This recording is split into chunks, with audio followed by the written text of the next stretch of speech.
Hello बच्चों, कैसे हैं? बढ़िया हैं क्या? हाँ, मैं भी बिल्कुल बढ़िया हूँ और आई होप कि आप भी बढ़िया ही होंगे, आपकी पढ़ाई बढ़िया चल रही होगी।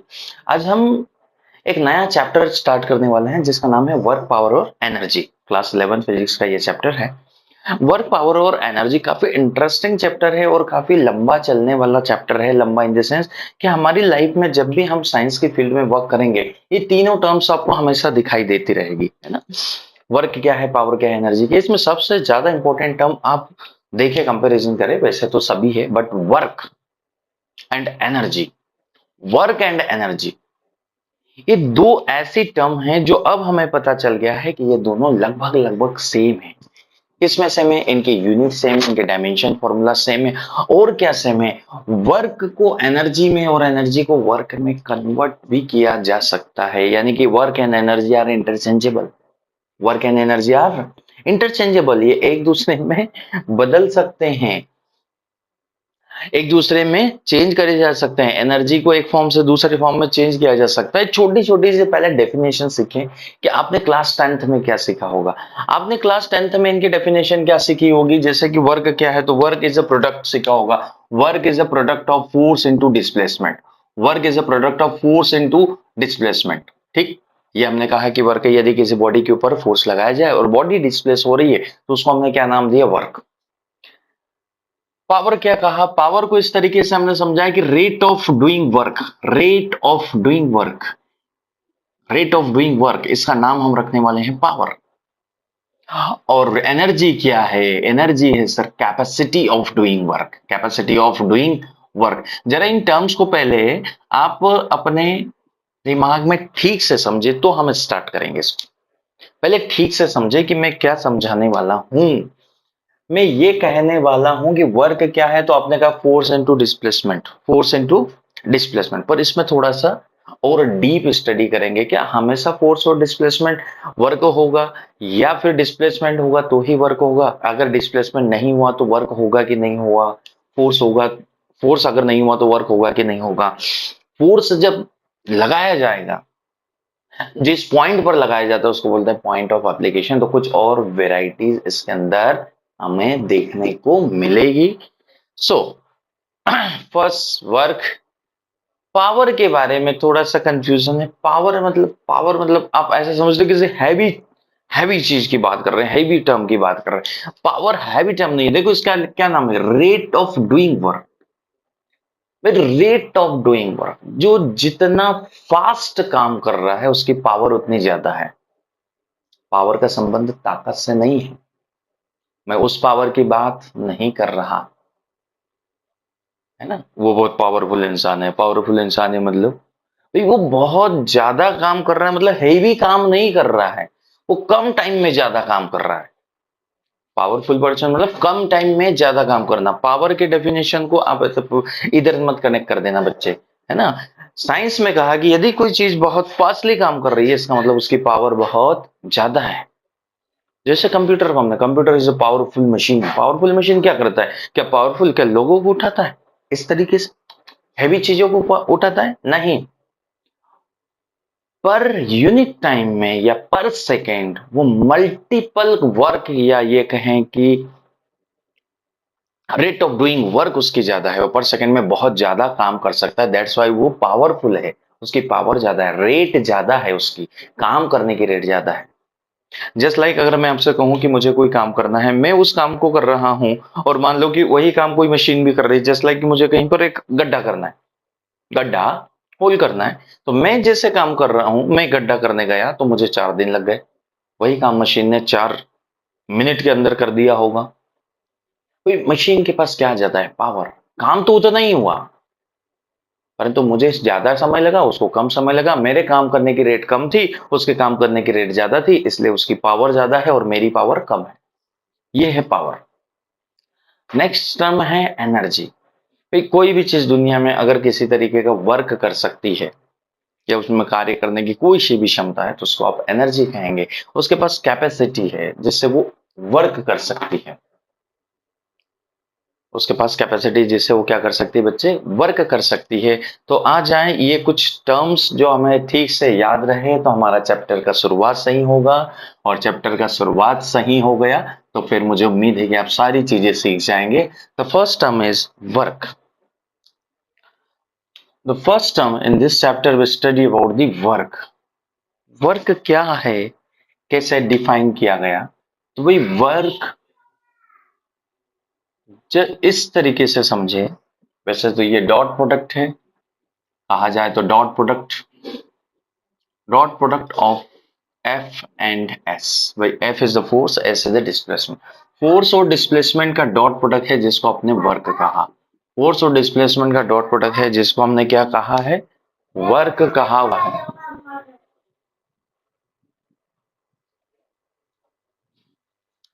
सो work is the dot product of force and displacement. इसका हमने कहा कि फोर्स और डिस्प्लेसमेंट का डॉट प्रोडक्ट किया जाए तो वर्क है। कुछ इस तरीके से समझे कि सपोज मेरे पास एक बॉडी है बच्चे, उस बॉडी के ऊपर मैंने एफ फोर्स लगाया। कितना फोर्स लगाया, एफ फोर्स लगाया, और उस फोर्स की वजह से बॉडी ने जो डिस्प्लेसमेंट एस ट्रेवल किया, वो डिस्प्लेसमेंट एस जो है वो फोर्स की डायरेक्शन में है। किसके डायरेक्शन में है बच्चे, फोर्स की डायरेक्शन में है। तो मैंने लिखा force is equal to F S. जब डिस्प्लेसमेंट, यहाँ पे बनाइए, जब डिस्प्लेसमेंट की डायरेक्शन और फोर्स की डायरेक्शन सेम है तो बॉडी जो वर्क करी होगी वो वर्क कितना होगा, एफ एस। डॉट प्रोडक्ट है तो आपको पता है कि हम इसे लिख सकते हैं एफ एस कॉस थीटा लिखा जाएगा, where theta is the angle between the force and displacement. So work is F S cos theta, theta is the angle, theta is angle between F and S. ठीक है, पहले समझे कि इस work को क्या यही तरीका है जिससे कैलकुलेट किया जाएगा। दुनिया में फोर्स ही एक तरीके का नहीं है बेटा, फोर्स भी अलग अलग तरीके के हैं। तो वर्क को कैलकुलेट करने के लिए जाएं तो पहले इस चीज को अपने दिमाग में सेट करिए कि वर्क अलग अलग जगह से कैलकुलेट किया जा सकता है। पहला पहला जो तरीका है वर्क का वो हमने कहा कि sir F S cos theta, F S cos theta. पर ये तब वैलिड है बेटा जब हमारा फोर्स कैसा हो, जब हमारा फोर्स कांस्टेंट हो। किसी चीज को अगर आप कांस्टेंट फोर्स लगाएं, देखो ये यहां से यहां तक डिस्प्लेस हुआ एस, इंटायर डिस्प्लेसमेंट जब तक हुआ, जब तक इस पर एफ ही फोर्स लग रहा था यानी कि फोर्स कांस्टेंट था, in that case we can use only the F S cos theta, where theta is the angle between the force and displacement. हम जानते हैं थीटा की वैल्यू पॉजिटिव, नेगेटिव और जीरो पॉसिबल है, इसलिए वर्क डन भी जीरो, पॉजिटिव, नेगेटिव पॉसिबल है।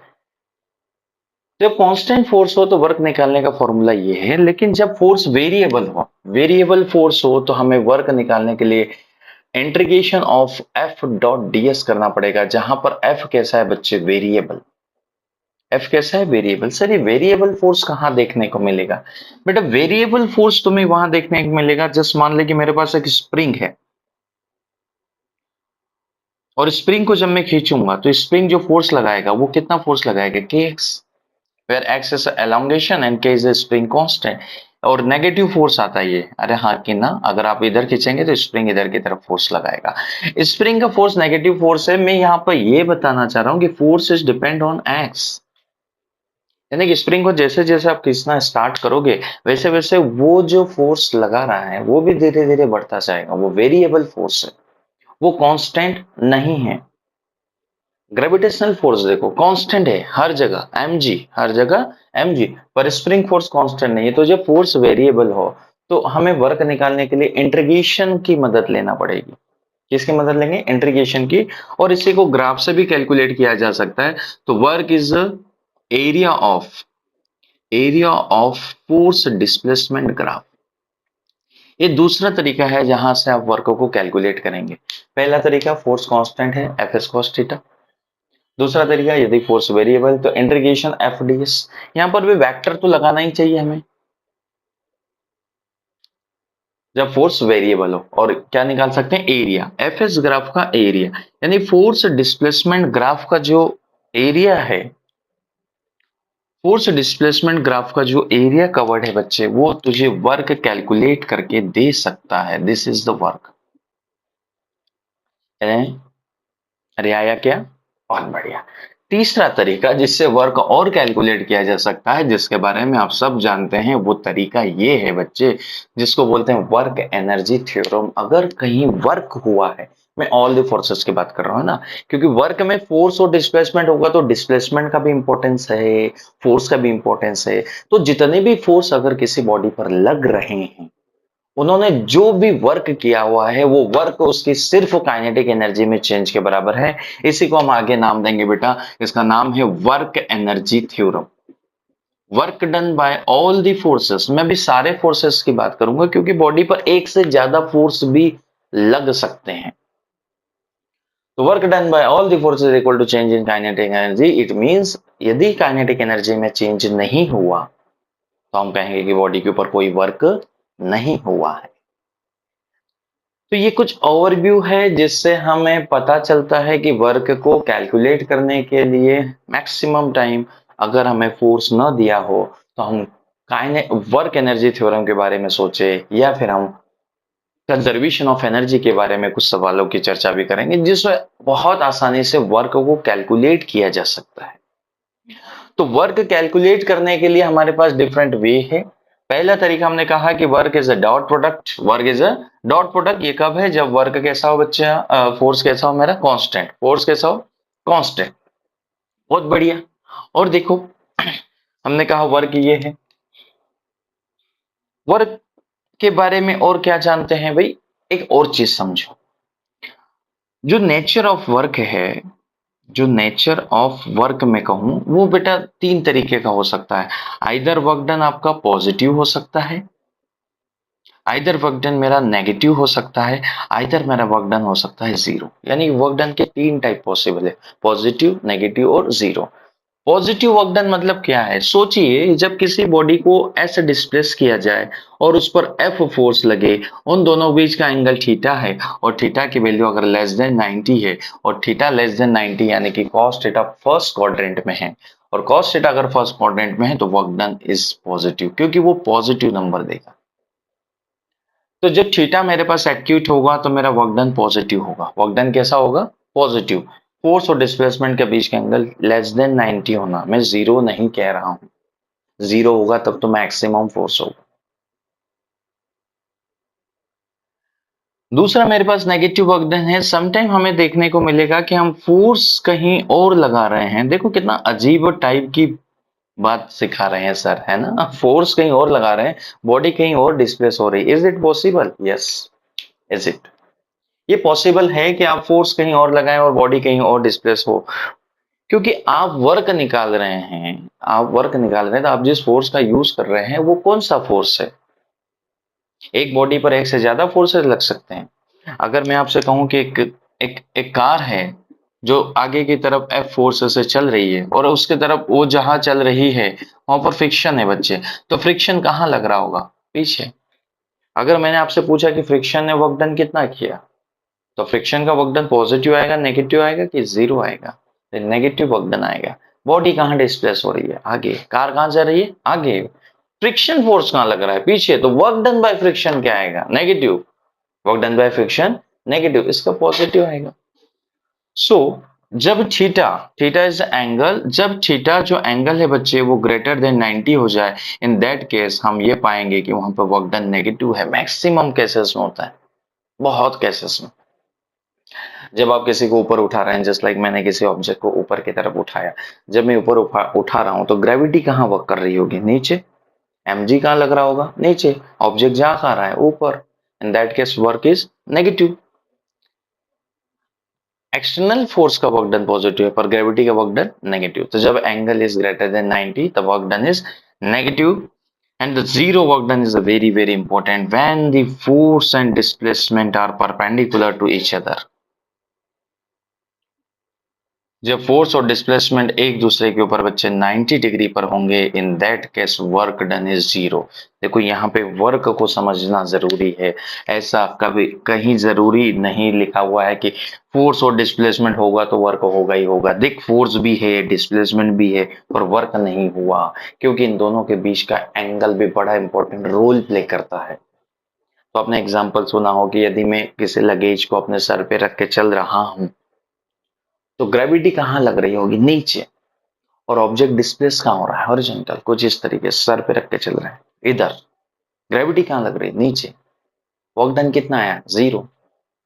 जीरो वर्क डन के और कई सारे एग्जांपल हो सकते हैं, जैसे ये देखो सिंपल पेंडुलम, अगर मैं पेंडुलम इस तरीके से लटका दूं, यहां पर आप जानते हैं इधर टेंशन फोर्स लगेगा, और ये जो है इधर की तरफ डिस्प्लेस होगा। इन दोनों के बीच का एंगल फिर से 90 है, यानी कि टेंशन फोर्स का वर्क डन यहाँ पर 0 है। फिर टेंशन फोर्स का वर्क डन 0 है।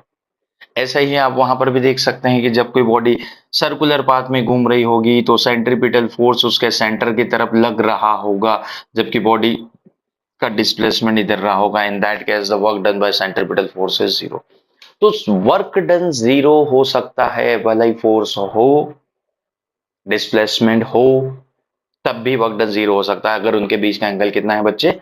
90 डिग्री का एंगल उनके बीच में आ जाए तो तब भी ये पॉसिबल है कि वहां पे वर्क नहीं हुआ हो।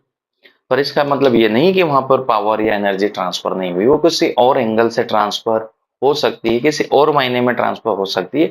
तो मोटा मोटा हमारा जो वर्क का डेफिनेशन है वो हमें ये कह रहा है बच्चे कि फोर्स और डिस्प्लेसमेंट को मल्टीप्लाई करना है, फोर्स और डिस्प्लेसमेंट को मल्टीप्लाई करना है पर तरीके से। और ये कुछ और तरीके हैं जिससे हम वर्क को कैलकुलेट करेंगे। तो इसे याद रखें, इस चैप्टर में हम वर्क निकालने के लिए यहां से शुरुआत करिए, वहां तक पहुंचेंगे, वर्क एनर्जी थ्योरम तक। अब देखो, एक बात मेरे मन में आई, वो ये थी बच्चे, जरा बताएं इसे। मान लो यहाँ पर एक वॉल है, वॉल दीवार, और यहाँ पर एक बॉडी है, और इस बॉडी के ऊपर किसी ने फोर्स लगाया, एफ फोर्स लगाया, इस बॉडी पर फोर्स लगाया एफ। क्या वर्क हुआ? वर्क के बारे में क्या सोचते हैं, क्या वर्क हुआ कि नहीं हुआ? तो कई बच्चों ने सोच लिया सर बॉडी डिस्प्लेस तो नहीं हुई। अगर बॉडी डिस्प्लेस नहीं हुई तो सर वर्क का तो सवाल ही नहीं है, क्योंकि हम सीख कर आए हैं force is work is equal to force into displacement. Wait wait कर बेटा, फोर्स जिस पॉइंट पर लगाया है उसको बोलते हैं point of action of force. उसको क्या बोलते हैं बच्चे? इधर लिखते हैं, उसको बोलते हैं point of action of force. वह पॉइंट जिस पर आपने फोर्स लगाया है, पॉइंट ऑफ एक्शन। ये भी तो हो सकता है कि ये बॉडी थोड़ा सा यहां से इस तरीके से दब गई हो, इस फोर्स की वजह से थोड़ी डिफॉर्म हो गई हो, तो ये जो पॉइंट ऑफ एक्शन है ये यहां से यहां आ गया हो। देखिए डिस्प्लेसमेंट हो गया। अरे बॉडी का चलना जरूरी नहीं है, वो फोर्स जिस जगह पर लगा रहा है अगर वो पॉइंट भी डिस्प्लेस हो गया तब भी वर्क हुआ होगा। हालांकि मैक्सिमम केसेस में हमारे सिलेबस में, हमारे खासकर 99% केसेस मान लो, 99% केसेस में हम बॉडी को रिजिड बॉडी सपोर्ट करेंगे कि बॉडी रिजिड है, दब नहीं सकती, इलांगेट नहीं हो सकती, कंप्रेस नहीं हो सकती, अपने डिफॉर्म नहीं हो सकती। रिजिड बॉडी तो वही है ना, डिफॉर्म नहीं हो सकती। तो मैक्सिमम टाइम जो बॉडी का डिस्प्लेसमेंट होगा वही डिस्प्लेसमेंट होगा पॉइंट ऑफ एक्शन का। पर सम टाइम अगर बॉडी इलास्टिक हो तो क्या पॉइंट ऑफ एक्शन में डिस्प्लेसमेंट पॉसिबल है? इस समय वर्क जीरो नहीं होगा, वर्क जीरो नहीं होगा। फिर क्या बात हुई? फिर कहा हाँ सर पॉसिबल है कि वर्क जीरो ना हो, पॉइंट ऑफ एक्शन को ध्यान देना चाहिए। वर्क देखने के लिए पॉइंट ऑफ एक्शन में डिस्प्लेसमेंट देखना चाहिए। साथ में यदि मैं आपसे कहूं बच्चे कि ये बॉडी है और ये बॉडी के ऊपर मैंने सपोज यहां पर एफ फोर्स लगाया, और ये बॉडी कुछ मायने में इस तरीके से डिस्प्लेस हुई, इसका डिस्प्लेसमेंट मान लेते हैं एस हो गया। कितना हो गया बच्चे? एस इसका डिस्प्लेसमेंट हो गया। और मैंने कहा कि बताओ भाई साहब इस बॉडी में वर्क डन बाय ग्रेविटी क्या है?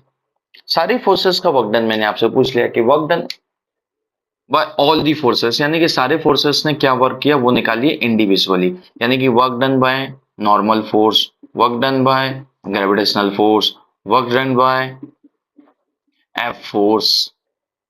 अरे हाँ कि ना? इतने सारे फोर्सेस लग रहे होंगे। यस, बॉडी पर नीचे ग्रेविटी जिसको आप एफ जी बोलते हैं, ऊपर नॉर्मल रिएक्शन जिसको एन कहा जाता है। अब यहां पर इस बॉडी के फोर्स और डिस्प्लेसमेंट बीच बीच का एंगल थीटा है। तो work done by normal force, I hope सबको समझ में आ रहा होगा। बॉडी इधर की तरफ डिस्प्लेस हो रही है, डिस्प्लेसमेंट की डायरेक्शन इधर है, जबकि फोर्स की डायरेक्शन ऊपर है।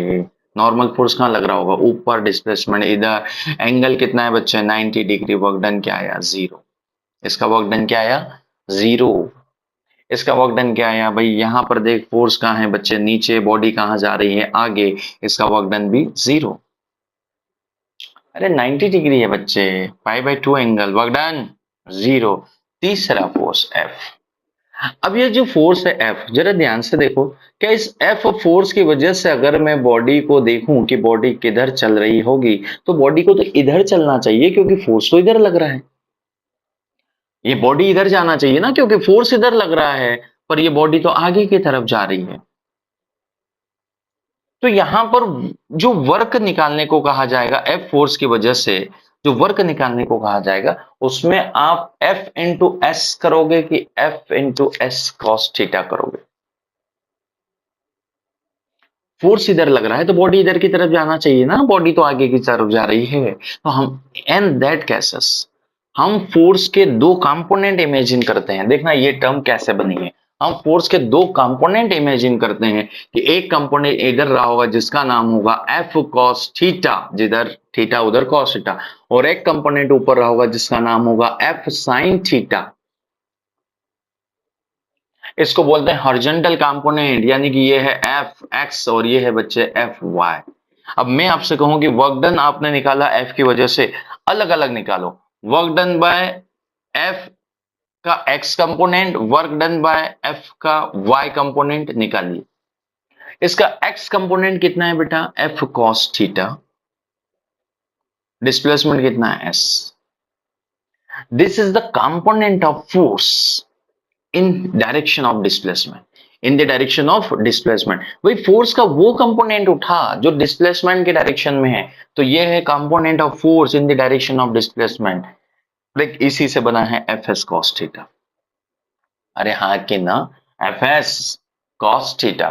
फिर मैं कहूं कि ये वाई वाले ने कितना वर्क डन किया? वाई वाला कहां है बच्चे? ऊपर। बॉडी कहां जा रही है? आगे। दोनों के बीच का एंगल कितना है? 90। इन दैट केस अगर देखें तो एस इधर है बच्चे और एफ इधर है, एफ वाई ऊपर है। इसका वर्क डन क्या आएगा? जीरो। तो देख, बॉडी पर मल्टीपल फोर्सेस लग रहे हैं और मल्टीपल फोर्सेस का वर्क डन भी पूछा गया। तो वर्क डन जब पूछा जाए, आपको ये याद रखना चाहिए कि वर्क डन किस फोर्स का पूछा गया है, क्योंकि एक बॉडी पर एक से ज्यादा फोर्स लग सकते हैं। तो जब वर्क निकाला जाए तो हमें कौन से फोर्स का पूछा है उसे ध्यान देना चाहिए और फिर लग जाना चाहिए। उस फोर्स का वो कंपोनेंट निकालिए जो डिस्प्लेसमेंट की डायरेक्शन में हो। या ऐसा भी आप कर सकते हैं कि एक बॉडी है अगर मेरे पास बच्चे, और उसके ऊपर इस तरीके से मान लो वो इधर की तरफ डिस्प्लेस हो रही है, फोर्स इधर लग रहा है, दोनों के बीच का एंगल अब भी वही थीटा है। इन दैट केस क्या करना चाहिए? इन दैट केस सोच, फोर्स का कंपोनेंट अभी किया था in the direction of displacement, यहां पे डिस्प्लेसमेंट का कंपोनेंट ले ले in the direction of force. In the direction of force, यानी कि ये जो टर्म है जिसे मैंने इस तरीके से लिखा है, थोड़ा सा इसे हटा दिया जाए। ये जो टर्म है बच्चे, अगर मैं इसे बोलूं तो इसे बोलेंगे component of displacement, component of displacement, या component of S in direction of F. Force के डायरेक्शन में डिस्प्लेसमेंट का कंपोनेंट, क्या इसी को ऐसे भी लिख सकता है? सोच, इसे S into F cos theta ऐसे भी तो लिखा जा सकता है, जैसे वो लिखा है उसे लिखते एफ कॉस थीटा इंटू बेटा एस, और इसे हम बोलेंगे फिर component of F in direction of S.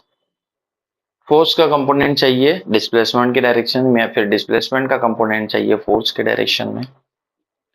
तो इस तरीके से हम यहाँ पर वर्क को कैलकुलेट कर पाएंगे। वर्क इनिशियल और फाइनल पॉइंट पे डिपेंड करता है।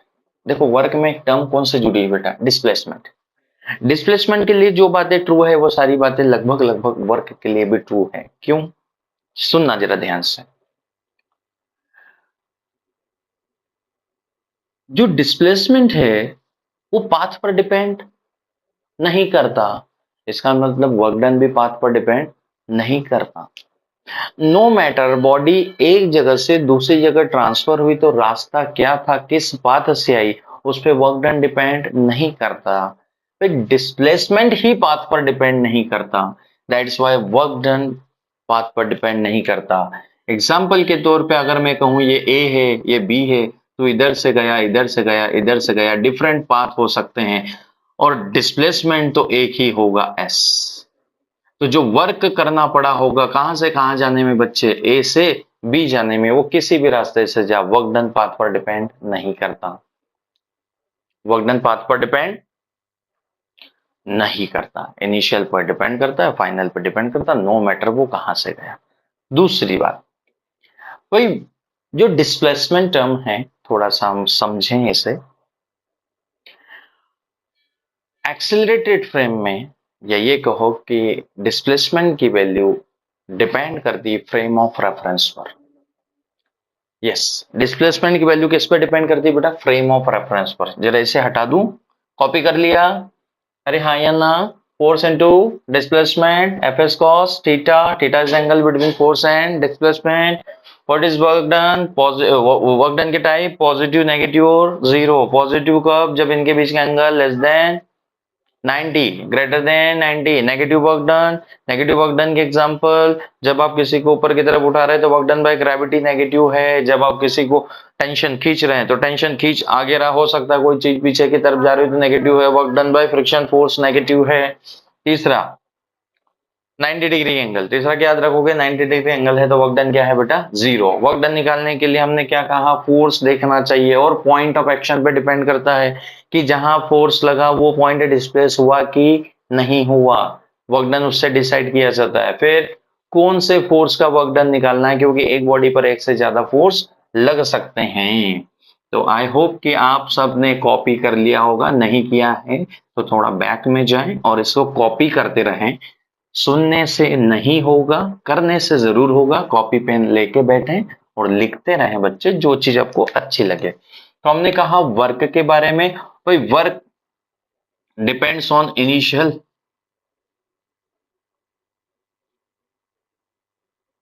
Initial and final position. भाई दो ही बातों पर डिपेंड करता है, इनिशियल पोजीशन फाइनल पोजीशन, कहां से स्टार्ट हुआ और कहां खत्म हुआ। दूसरा, work depends on frame of reference, depends on frame of reference. ये रेफरेंस फ्रेम क्या है भाई, देखिए एग्जांपल के लिए ऐसे समझे बेटा कि एक ऑब्जेक्ट है जो एक यूनिफॉर्म वेलोसिटी v से ऊपर की तरफ जा रहा है। सपोज वो लिफ्ट में बैठा है, ऊपर की तरफ जा रहा है, उस पर a मान लेते हैं, उस पर नॉर्मल फोर्स लग रहा है n। इस घटना को एक आदमी ग्राउंड फ्रेम से देख रहा है, उसका दोस्त, और उससे कहा कि बताओ ये लिफ्ट जो इसे ऊपर ले जा रही है, इसने वर्क डन कितना किया। ये है इसका ग्राउंड फ्रेम। तो जहां से आप देख रहे हैं ग्राउंड फ्रेम, आप जमीन से देख रहे हैं ग्राउंड फ्रेम, टी टाइम में इसका वर्क डन निकालिए तो work done is equal to हम निकालेंगे फोर्स, यानी कौन सा फोर्स बेटा, नॉर्मल फोर्स। नॉर्मल फोर्स कहाँ लग रहा है, ऊपर। बॉडी डिस्प्लेस कितनी हुई, अगर डिस्प्लेसमेंट देखा जाए, यदि कोई चीज यूनिफॉर्म स्पीड से चल रही है, ये कैसे चल रही है बेटा, यूनिफॉर्म स्पीड या यूनिफॉर्म वेलोसिटी से जा रही है, v वेलोसिटी से जा रही है, तो ऑब्वियसली टी टाइम में ये कितना चलेगी, vt। कितना चलेगी बेटा, vt। तो हमने कहा force into displacement, work done, normal force का जो वर्क डन आया है वो normal force into displacement vt। अब सेकंड केस सोचिए कि यही लिफ्ट है, वही बॉडी है, वही उसके ऊपर नॉर्मल फोर्स n है और वही उसकी स्पीड v है, परंतु इस बार ये जो इसका दोस्त है ये इसी फ्रेम में आ गया, यानी कि लिफ्ट की फ्रेम में है। इस बार वो लिफ्ट फ्रेम में है, एक्सेलरेटेड फ्रेम में बोलो, लिफ्ट फ्रेम में बोलो, और लिफ्ट अभी भी यूनिफॉर्म स्पीड से ऊपर जा रही है। और मैंने इस बार पूछा कि work done by normal force बता क्या होगा। भाई work done by normal force ने कहा फोर्स ऊपर लग रहा है, बॉडी भी ऊपर जा रही है। इसने देखा कि बॉडी ऊपर तो गई नहीं, क्योंकि ये जिस फ्रेम में है उस हिसाब से कोई डिस्प्लेसमेंट नहीं हुआ। तो इसने क्या ऑब्जर्व किया, जब ये जमीन पर था, ऐसा सोच कि जब ये जमीन पर था इसने इसको ऊपर जाते देखा, तो कुछ तो हाइट इसने ट्रेवल करी होगी, कुछ तो हाइट ऊपर गया ये। कितनी हाइट ऊपर गया, वीटी। हाँ, कि फोर्स भी लग रहा है, ऊपर भी जा रहा है। लेकिन जब ये इसके अंदर बैठ गया तो इसे पता, इसे इसके लिए डिस्प्लेसमेंट कितना हो गया बेटा, 0। अरे इसके लिए तो वो चीज मूव करी नहीं ना, क्योंकि ये उसी फ्रेम में है। और जब इसके लिए मूव नहीं करी तो इसने वर्क डन यहां पर क्या बोला, 0। जो डिस्प्लेसमेंट ऑफ अ बॉडी है वो फ्रेम ऑफ रेफरेंस पर डिपेंड करता है। आप कहां से देख रहे हैं उस हिसाब से डिस्प्लेसमेंट की वैल्यू अलग अलग लोगों के लिए अलग अलग हो सकती है। यदि ये व्यक्ति बाहर से देखेगा तो लिफ्ट इसे कुछ हाइट पर जाते हुए दिखाई देगी, लेकिन ये लिफ्ट के अंदर से ही लिफ्ट को देखेगा तो लिफ्ट इसे ऊपर जाते हुए दिखाई नहीं देगी। तो डिस्प्लेसमेंट फ्रेम ऑफ रेफरेंस पर डिपेंड करता है। पर फोर्स देखिए, यहां पर भी एन था, फोर्स यहां पर भी एन था, फोर्स फ्रेम ऑफ रेफरेंस पर डिपेंड नहीं करता। थोड़ा डाइजेस्ट करना पड़ेगा ना इस बात को। फोर्स एन था, फोर्स एन था, पर डिस्प्लेसमेंट यहां पर वीटी था, यहां पर डिस्प्लेसमेंट 0 है। डिस्प्लेसमेंट फ्रेम ऑफ रेफरेंस पर डिपेंड करता है। दैट्स व्हाई मैंने कहा कि मेरा वर्क डन भी फ्रेम ऑफ रेफरेंस पर डिपेंड करता है, यानी कि अलग अलग फ्रेम में वर्क डन अलग अलग हो सकता है। तो ये बात अगर जितनी समझ में आ जाए बहुत अच्छी बात है। इतना जरूर याद रखें कि work done frame of reference पर डिपेंड करता है। दूसरा हमने कहा कि भाई वर्क के बारे में और क्या चीज याद रखें, वर्क जो है वो point of action of force पर भी डिपेंड करता है, कि वो पॉइंट जिस पर एक्शन हुई वो डिस्प्लेस हुआ या नहीं, उस पर भी डिपेंड करता है। और सुन, वर्क डन टाइम पर डिपेंड नहीं करता, independent to time. Independent to time मतलब कोई काम हुआ, कितनी देर में हुआ, यानी कि कोई बॉडी मूव करी, यहां से यहां गई, कहीं पर टाइम का कोई जिक्र नहीं है। फिर कितनी देर में गए उससे कोई लेना देना नहीं है। वर्क डन का टाइम से कोई डायरेक्ट रिलेशन नहीं है, टाइम पे ये डिपेंड नहीं करता। क्या कुछ कुछ मेरी बातें समझ में आई? ये कुछ की पॉइंट्स थे जो हमें याद रखना चाहिए। आओ कुछ बढ़िया से इसके ऊपर सवाल बनाते हैं। सर ने कहा कि ये डॉट प्रोडक्ट होता है, सर ने कहा कि एंगल दे दिया जाए तो कैसे निकाल सकते हैं।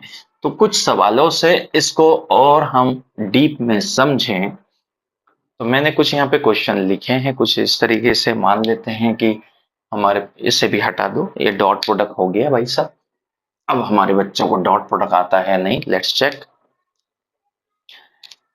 कि मैंने कहा कि मेरे पास एक क्वेश्चन है इस तरीके से, एक बॉडी ले लीजिए बच्चे, उसके ऊपर फोर्स लगा दीजिए। पहले आसान क्वेश्चन तो बनाओ, फोर्स लगा दीजिए कुछ इस तरीके से। मान लेते हैं कि इसके ऊपर फोर्स लग रहा है 50 न्यूटन का, 50 न्यूटन का फोर्स लग रहा है। Let's say this angle is 37। ओहो, 37 याद है ना, 37, 37 वो ट्रायंगल जिसकी साइड्स 3, 4 और 5 है। ये एंगल कितना होता है बच्चे, 37। ये कितना होता है, 53। याद रखना चाहिए कुछ स्टैंडर्ड बातें। ओके, तो 50 न्यूटन का फोर्स लगा, बॉडी का नाम है ए, बॉडी डिस्प्लेस हुई, मैंने लिखा work done by all the forces. All the forces यानी कि इसके ऊपर और भी जितने ज्यादा कितने फोर्सेस लग सकते हैं उस सब की वजह से वर्क डन निकालो। एक काम करो, एक और फोर्स लगा दो इसके ऊपर, इधर लगा दो, इधर लगा दो 10 न्यूटन।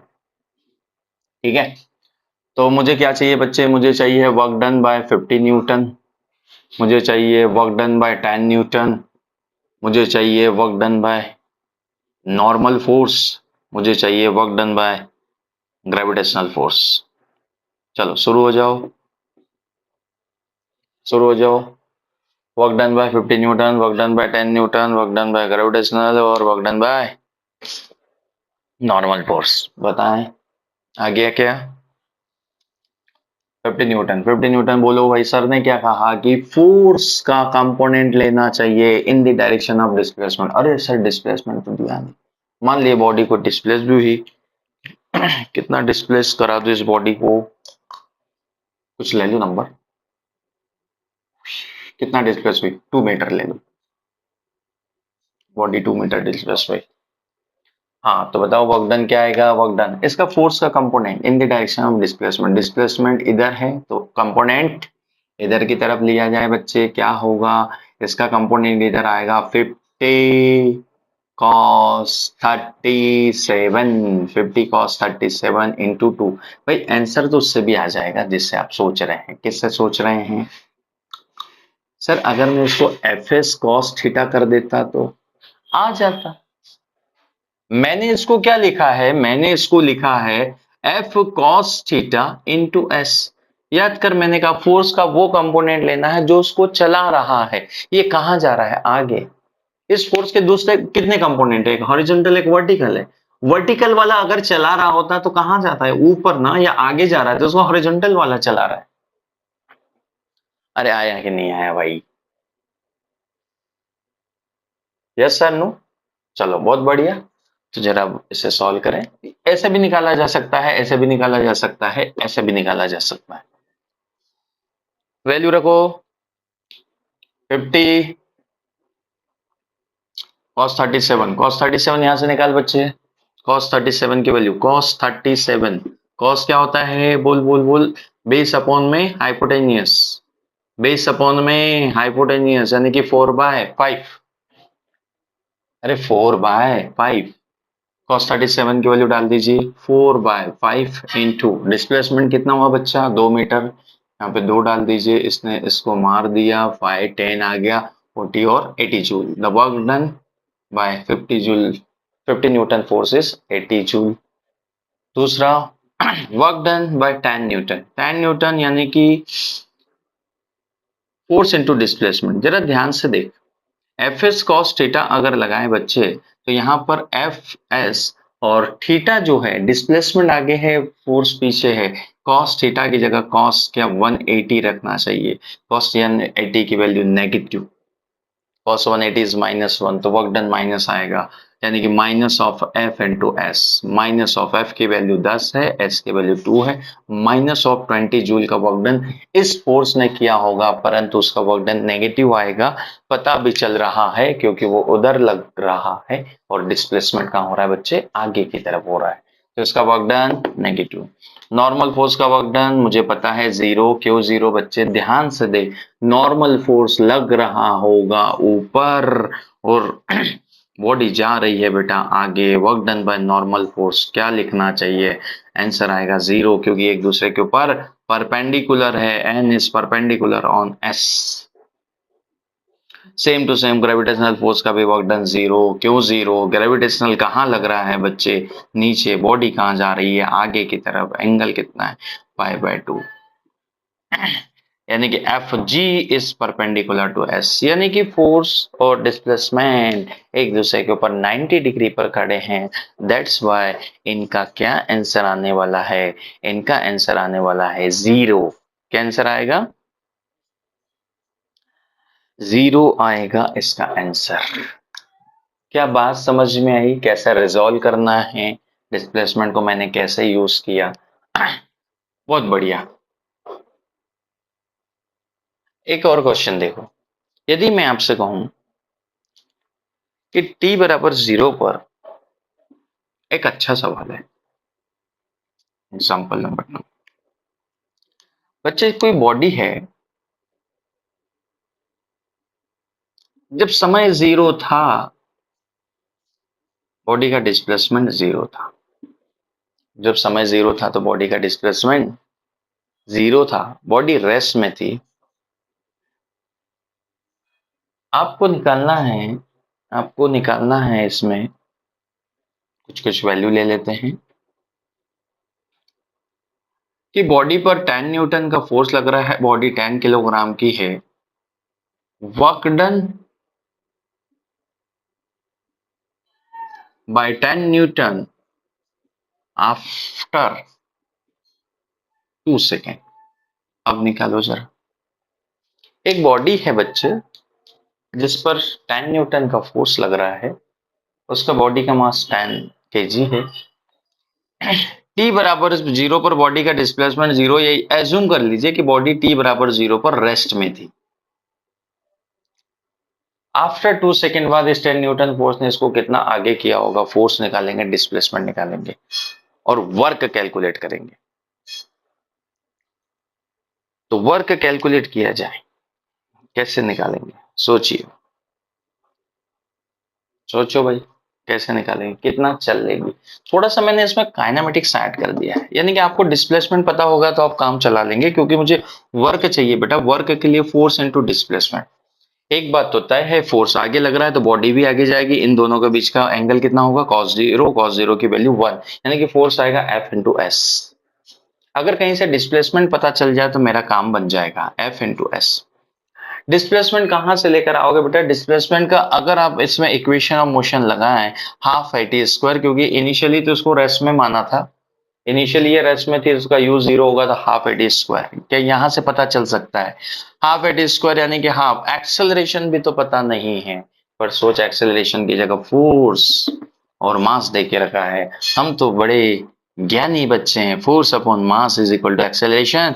इधर लिखेंगे टी स्क्वायर, ना put the value of all the variables. इसकी वैल्यू 10, इसकी वैल्यू 10, एक्सेलरेशन 1 है और टी कितनी देर बाद पूछा? 2 सेकेंड का स्क्वायर। 10 ने 10 को मार दिया, 2 ने 2 को मार दिया। ये 2 मीटर चलने वाली है। कितनी चलने वाली है बच्चे? 2 मीटर। यहां पर हम लिखेंगे एफ, फोर्स की वैल्यू भी डाल दो। कितना लगा? 10 इंटू 2, आंसर इज 20 जूल। क्या आंसर आया? 20 जूल। अरे मेरी बात समझ में आई? जूल वर्क की यूनिट जूल। इसकी यूनिट के ऊपर चर्चा नहीं करी जाए। यूनिट वगैरह बताओ तो तुम्हें, वर्क की यूनिट वगैरह क्या होती है भाई? सीजीएस यूनिट क्या होती है? एसआई यूनिट क्या होती है? सीजीएस एसआई में रिलेशन क्या है? हाँ, अरे हाँ कि ना, बताओ जरा, बताओ बताओ बताओ। ये तो चर्चा करी नहीं सर, आपने बताया ही नहीं। वर्क का यूनिट क्या है बच्चे? देख, वर्क को हम फोर्स इनटू डिस्प्लेसमेंट, यानी कि इसको न्यूटन इनटू मीटर, और प्यार से इसका नाम रखा गया बच्चे जूल। वर्क का यूनिट है जूल। क्या यूनिट है? जूल। अच्छा, ये कहां पर बेटा? एसआई सिस्टम में। कहां पर? एसआई सिस्टम में इसका यूनिट जूल। बस चेक कि आप उधर देख पा रहे हैं कि नहीं। हाँ, बिल्कुल दिखाई दे रहा है। ओके, तो इसका यूनिट है जूल, कैपिटल जे। क्या यूज करेंगे बच्चे? Capital J. बस इसके बाद नहीं दिखाई दे रहा होगा। फिर भाई जूल आ गया। अब आप छोटे यूनिट की बात करें सीजीएस में, इधर देखो जरा, सीजीएस में देखो, न्यूटन को क्या लिखते हैं बेटा? 10 की पावर, या ऐसा लिखो, न्यूटन को पहले छोटा लिख दो, न्यूटन यानी कि डाइन, मीटर को centimetre. 1 dyne centimetre is equal to 1 ERG, erg. CGS unit है बच्चे अर्ग। सीजीएस यूनिट इसकी क्या है? अर्ग, ERG। सीजीएस में इसको अर्ग कहा जाता है, एसआई में इसको जूल कहा जाता है। एक जूल किसके बराबर है?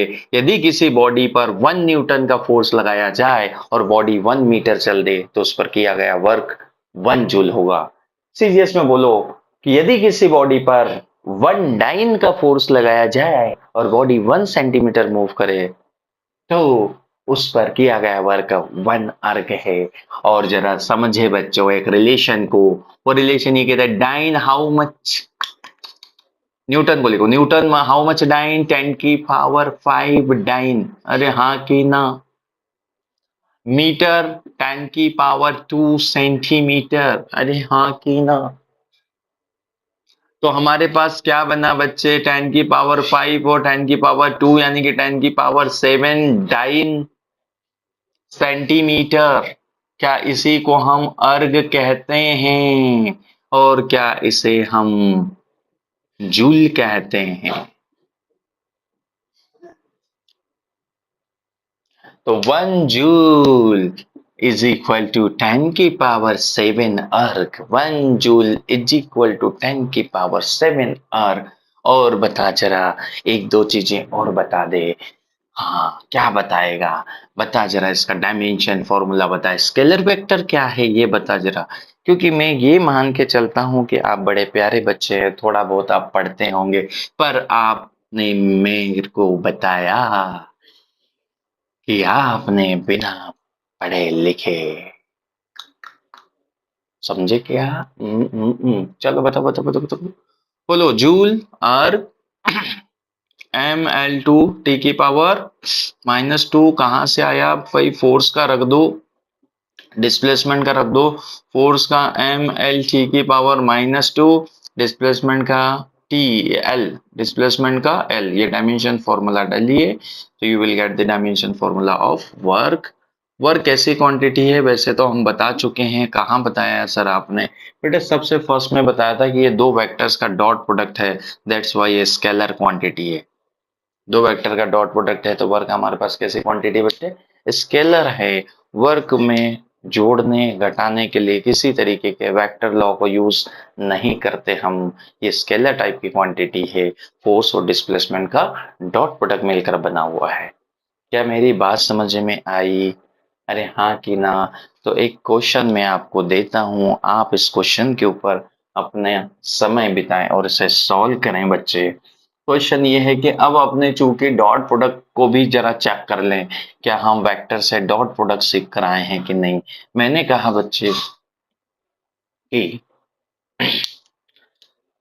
सपोज आपके पास ऐसा कोई क्वेश्चन हो जिसमें ये कहा जाए कि कहीं पर फोर्स लग रहा है बच्चे आई के प्लस 2 जे के प्लस 5 के, और बॉडी जो डिस्प्लेस हो रही है, मान लेते हैं कि पहले वो S1 पर थी, उसका डिस्प्लेसमेंट था I प्लस 2 जे प्लस यहाँ पर 4 के, और कुछ समय बाद वो S2 पर चली गई जहां उसका डिस्प्लेसमेंट हो गया, क्या हो गया?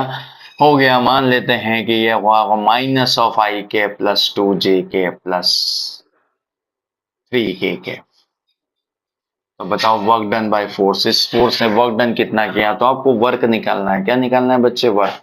चाहे तो आप अपनी प्रिपरेशन को चेक करने के लिए वीडियो को पॉज करके मेरे प्यारे बच्चों इसको जरा सॉल्व करके आंसर निकालें, और उसके बाद वीडियो को आगे देखें ताकि आप इसका आंसर चेक कर पाए। क्योंकि मेरे सॉल्व करने से आपका कॉन्फिडेंस नहीं बढ़ने वाला, आपका कॉन्फिडेंस आप करेंगे तब बढ़ेगा। डिस्प्लेसमेंट कितना हुआ है वो निकालना है। डिस्प्लेसमेंट निकालने के लिए क्या करेंगे बच्चे? Final minus initial, final minus initial S2 minus S1, this is the displacement. पहले कैलकुलेट कर ले, इसमें से ये गया कितना बचा भाई साहब? अब माइनस कैसे करते हैं? -1, -1 ब्रैकेट के बाहर आई के, इधर 2, -2 ब्रैकेट के बाहर जे के, इधर 3 -4 ब्रैकेट के बाहर के। So this is -2 I cap, this is 0 J cap, and this one is minus of K cap. This is the displacement, क्योंकि ये मीटर में दिया होगा, जिसमें भी दिया हो, मान लेते हैं मीटर में दिया है, मीटर में है और ये न्यूटन में है। ये फोर्स है वेक्टर फॉर्म में, ये डिस्प्लेसमेंट है वेक्टर फॉर्म में। हाँ या ना? बहुत बढ़िया। नाउ फोर्स, फोर्स की वैल्यू रखी है i plus twice of j plus 5 k, और इसका डॉट प्रोडक्ट करेंगे बच्चों किसके साथ? -2I प्लस 0 जे के माइनस के। सर जीरो को क्यों लिख रहे हैं? ताकि तुम गलती ना करो। जीरो को नहीं भी लिखें तो चल जाएगा, पर गलतियां करते हैं। आई का कंपोनेंट मल्टीप्लाई होगा आई के कंपोनेंट के साथ, यानी यह कुछ नहीं है तो 1 मल्टीप्लाई विथ -2। आई का आई के साथ डॉट प्रोडक्ट होता है 1। नहीं आता तो सीखो थोड़ा सा। 2 multiply with 0 plus 5 multiply with -1।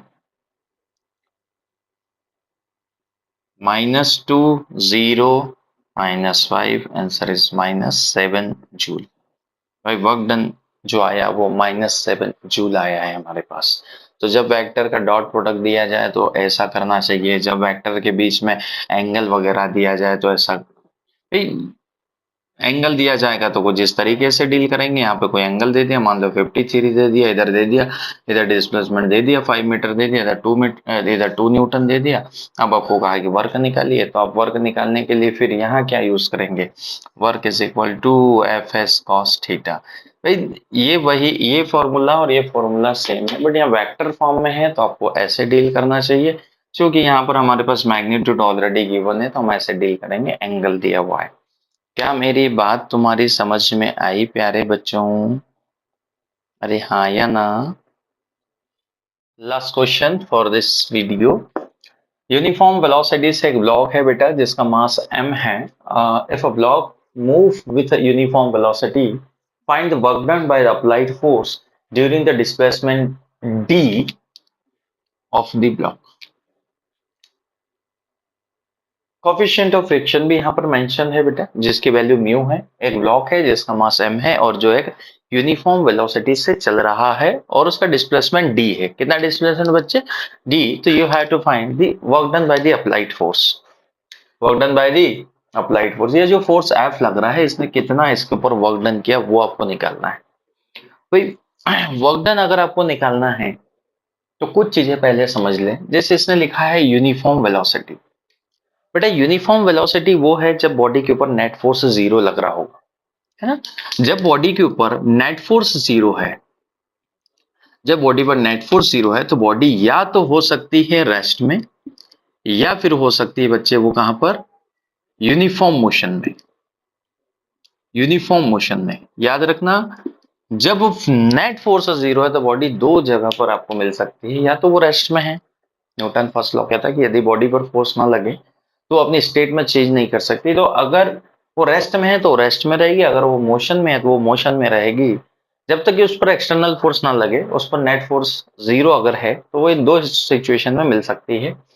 तो हमें इस क्वेश्चन में पहले तो उसने कहा कि यूनिफॉर्म वेलोसिटी, तो हमें एक चीज क्लियर हो गई, नेट फोर्स इसके ऊपर जीरो है।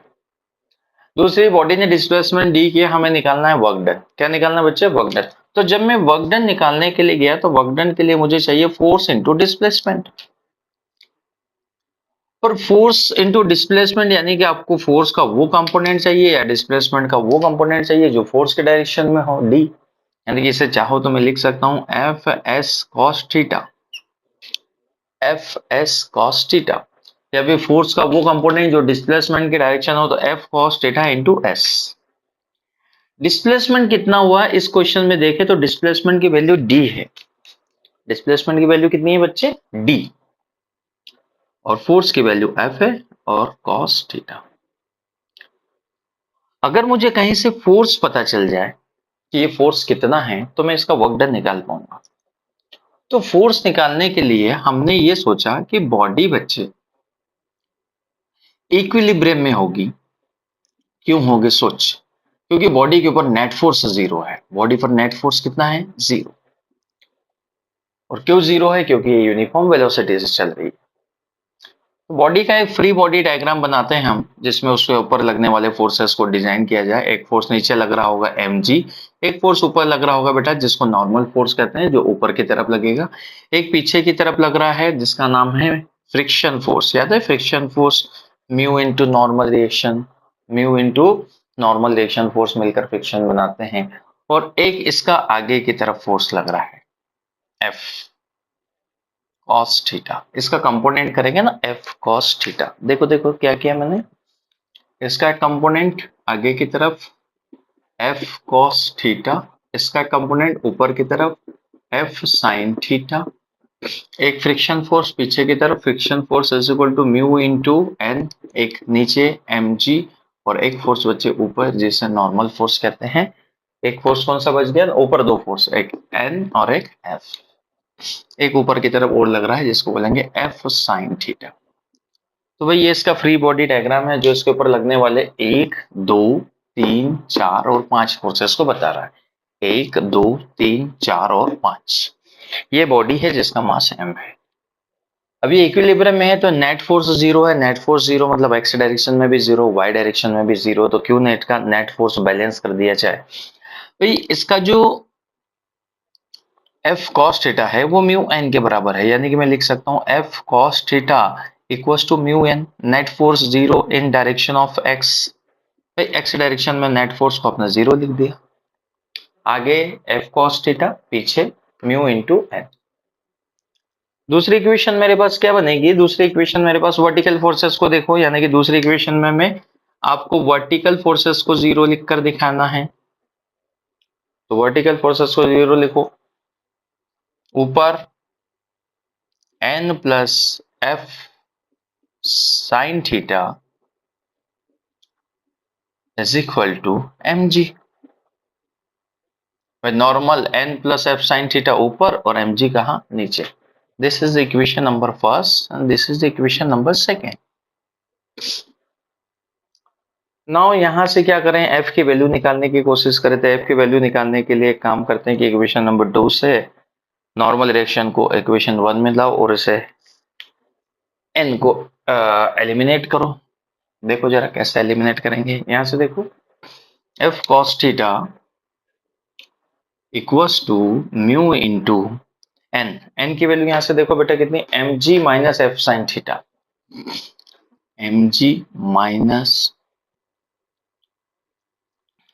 Minus F sine theta, mu into M G minus of F sine of theta. यहां से देखो मैंने एन की वैल्यू डाली, एन की वैल्यू यहां से एन निकालो, N is equal to M G minus F sine of theta, M G minus F sine theta यहां पर रखा, यहां से एफ को निकालते हैं, एफ को निकालेंगे तो क्या हो जाएगा बच्चा, F cos theta is equal to mu M G minus mu F sine theta. उसको इधर ले आओ तो एफ को कॉमन करो, यहां पर बचेगा बच्चा कॉस थीटा, यहां पर बचेगा एफ, सॉरी यहां पर बचेगा म्यू साइन थीटा, इधर लाए कॉमन कर लिया, इधर बचा बच्चा mu M g, the force F is equal to mu M g upon में cos theta plus mu sine theta. देखो कितना लंबा चौड़ा सा फोर्स निकल गया है, ये वो फोर्स है जो इस बॉडी के ऊपर लग रहा होगा और हमें इस फोर्स का डिस्प्लेसमेंट निकालना है, इस फोर्स का वर्क डन निकालना है। तो उस फॉर्मूले, ये हमारा फोर्स को उठा के यहाँ डाल दिया जाए और फाइनल आंसर इज, फोर्स क्या है बेटा, म्यू एम जी अपॉन में cos theta plus mu sine theta into D cos theta into D, और यहाँ पर एक लिख देते हैं कॉस थीटा, ये वाला। तो this is the work done, this is the work done. उम्मीद है कि आप भी कर पाए होंगे। आप सॉल्यूशन देखने से पहले अगर इस क्वेश्चन को अटेम्प्ट करें और अगर आपका आंसर मैच हो जाए तो बहुत बढ़िया बात है, नहीं है तो आंसर आपके सामने है। ओके, तो इस क्लास को यहाँ खत्म करते हैं। नेक्स्ट क्लास हम बात करेंगे कुछ नए सवालों की और बात करेंगे एनर्जी की।